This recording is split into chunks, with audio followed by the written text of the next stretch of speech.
Menurut Undang-Undang Republik Indonesia Nomor 1 Tahun 2013 tentang Lembaga Keuangan Mikro, Lembaga Keuangan Mikro Syariah adalah lembaga keuangan yang khusus didirikan untuk memberikan jasa pengembangan usaha dan pemberdayaan masyarakat, baik melalui pinjaman atau pembiayaan dalam usaha skala mikro kepada anggota dan masyarakat, pengelolaan simpanan maupun pemberian jasa konsultasi pengembangan usaha yang tidak semata-mata mencari keuntungan, yang dilakukan sesuai dengan prinsip-prinsip syariah. Lembaga keuangan ini tidak hanya sebagai penyedia jasa untuk keuangan, namun menerapkan nilai-nilai luhur Islam, menggabungkan antara kepentingan komersial dan sosial. HKM wajib bertransformasi menjadi sebuah bank apabila sudah melebihi satu wilayah kota dan sudah memenuhi persyaratan yang ditetapkan oleh otoritas jasa. Ini di Indonesia, industri perbankan syariah mengalami pertumbuhan yang pesat dari tahun ke tahunnya dan memiliki kontribusi positif terhadap perekonomian. OJK mengatakan ekonomi syariah diprediksi terus tumbuh hingga tahun 2024 dan menjadi lahan potensial bagi para investor. Indonesia memiliki aset keuangan syariah mencapai 14,0% yang dikatakan meningkat dari tahun sebelumnya. Berdasarkan Islamic Finance Development Index 2019, Indonesia unggul pada aspek pengetahuan dan menempati posisi kedua setelah Malaysia. Pertumbuhan keuangan mikro syariah ini didorong oleh beberapa faktor. Yang pertama, prinsip syariah teraplikasi pada produk akad syariah. Yang kedua, praktik keuangan syariah memiliki kelebihan pada nilai moral Islam yang menuntut untuk mengutamakan masyarakat duafa atau kaum miskin. Yang ketiga, praktik keuangan mikro syariah melengkapi keberadaan lembaga keuangan syariah dalam melayani kebutuhan jasa keuangan dari kelompok kecil. Yang keempat, keberadaan keuangan Islam syariah sesuai dengan struktur usaha dalam perekonomian di negara-negara berkembang. Kemudian ada juga urgensi dari keuangan mikro syariah. Menurut Muhammad Syafi'i Antonio, pemahaman masyarakat Muslim Indonesia mengenai konsep syariah ini masih terbatas pada ritual rutin keagamaan semata. Padahal, konsep syariah ini mencakup berbagai aspek kehidupan. Ekonomi syariah itu tidak terbatas pada perbankan syariah saja, namun mencakup berbagai ruang lingkup perekonomian berdasarkan ilmu pengetahuan dan nilai-nilai Islam.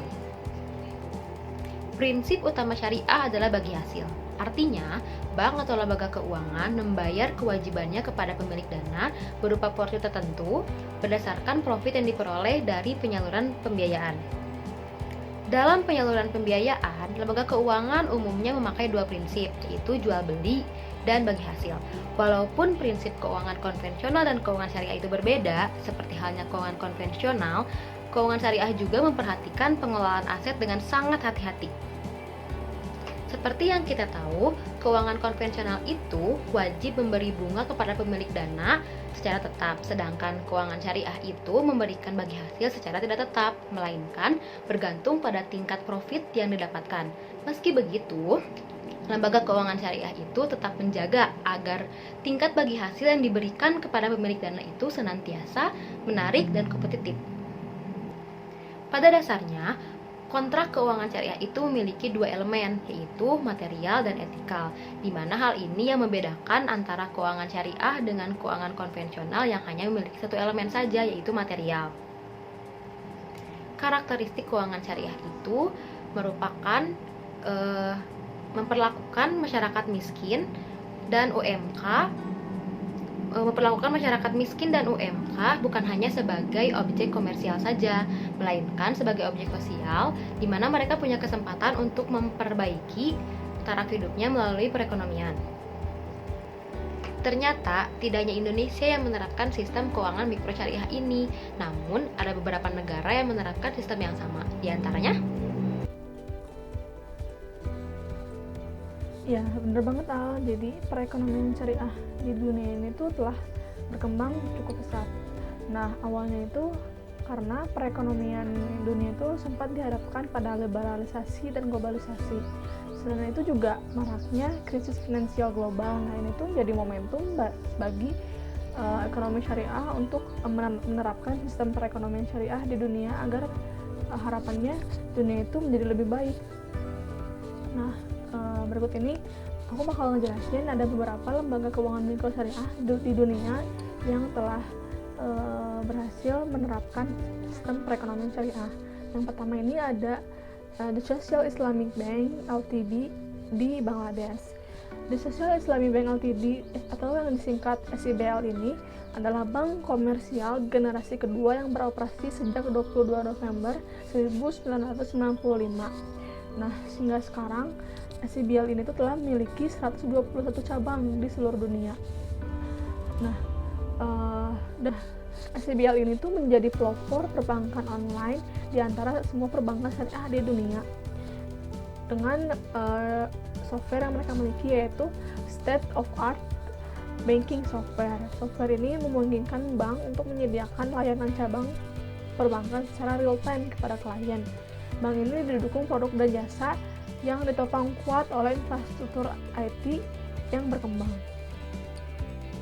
SIBL ini selain aktif dalam kegiatan berbisnis, tapi SIBL ini juga aktif melakukan tanggung jawab sosial dan berpartisipasi aktif dalam berbagai kegiatan masyarakat, baik di bidang kesehatan ataupun di bidang pendidikan. Nah, SIBL ini memiliki fitur unik yang namanya program kas wakaf, di mana program kas wakaf ini difungsikan sebagai alat untuk memobilisasikan modal dari nasabah. Nah, selanjutnya ada lembaga keuangan mikro syariah yang namanya Amanah Ikhtiar Malaysia. Amanah Ikhtiar Malaysia atau yang disingkat AIM ini merupakan sebuah badan amanah yang didirikan pada tanggal 17 September 1987.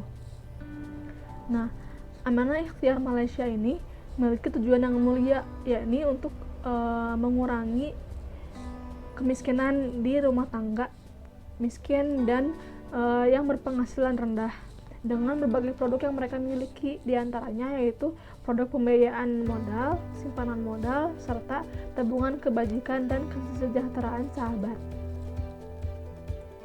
Selanjutnya ada beberapa organisasi internasional yang diciptakan untuk mengatur akuntansi keuangan Islam dan beberapa standar lainnya.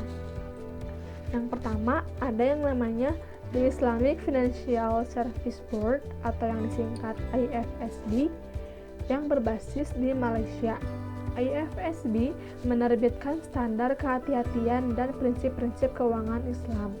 Selain itu juga mereka menerbitkan pedoman manajemen risiko dan kecukupan modal bagi bank syariah. Yang kedua ada The Accounting and Auditing Organization for Islamic Financial Institution. Nah, yang berbasis di Bahrain.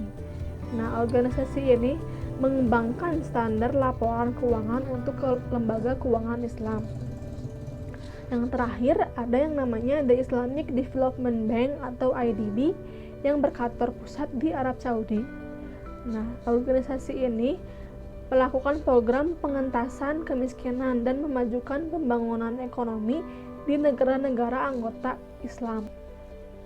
Yang terakhir adalah lembaga keuangan mikro syariah yang bernama International Islamic Relief yang memiliki kantor pusat di Digbeth, Birmingham, Inggris.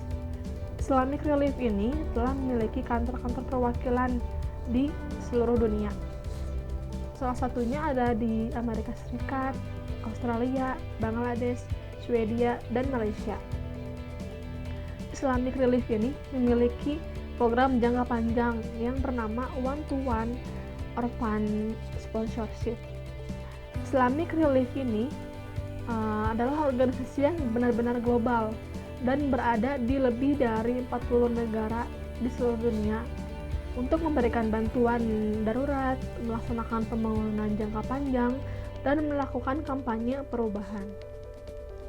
Dari 4 lembaga keuangan mikro syariah yang sudah dijelaskan, kita jadi mengetahui bahwa Keuangan mikrosyariah memberikan wadah peningkatan kesejahteraan masyarakat dan juga turut serta membangun perekonomian dunia.